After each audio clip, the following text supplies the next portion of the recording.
Hello there, this is Richard from Death and Service, bringing you another video diary, today coming from St Peter's Church here in Staple Fitzpaine. Intriguing view of the church tower, because at the base of it is the grave I am here to see today, and just over the church wall is the manor, which we will talk about a bit later on.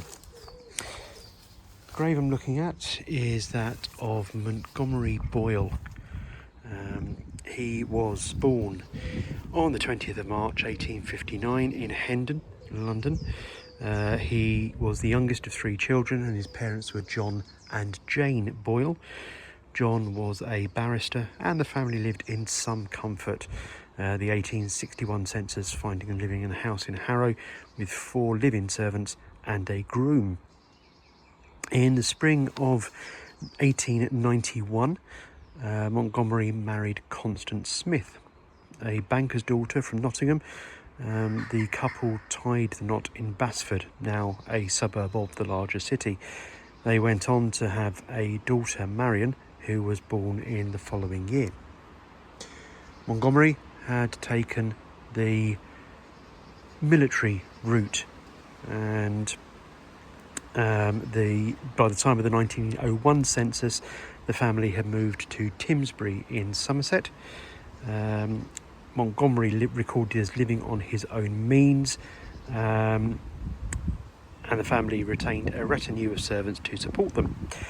A decade later, they had moved house to the manor house here in Staple Fitzpaine, Montgomerie now being listed as a captain in the Army Service Corps. Storm clouds were gathering over the continent, and when war broke out, Captain Boyle was called back into active service.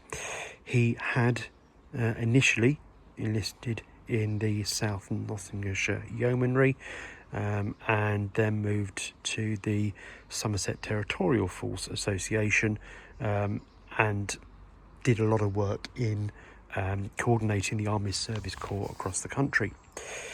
When war broke out, he was stationed with the regiment of the Royal Army Service Corps on the East Coast for 12 months, and then went to France, where he remained for a further 6 months. He was recalled for service with the mechanical transport section of the Army Service Corps in German East Africa, and contracted the malaria at the end of 15 months and was invalided home. On his recovery, he was dispatched to the Egyptian front and was with British troops in Jerusalem. He became ill while there, and on going down to the base in Cairo, was for a month in the Citadel Hospital, where he was treated for a malignant disease. Newspaper reported that by slow stages, first in a hospital trip, then a Red Cross train through France, he was conveyed to Le Havre. Here, curiously enough, the doctor in charge of the hospital ship upon which he was placed happened to be an old friend and a medical attendant. Major Boyle landed at Southampton and went immediately to the 3rd London General Hospital in Wandsworth in Surrey, where he was later examined by an eminent specialist.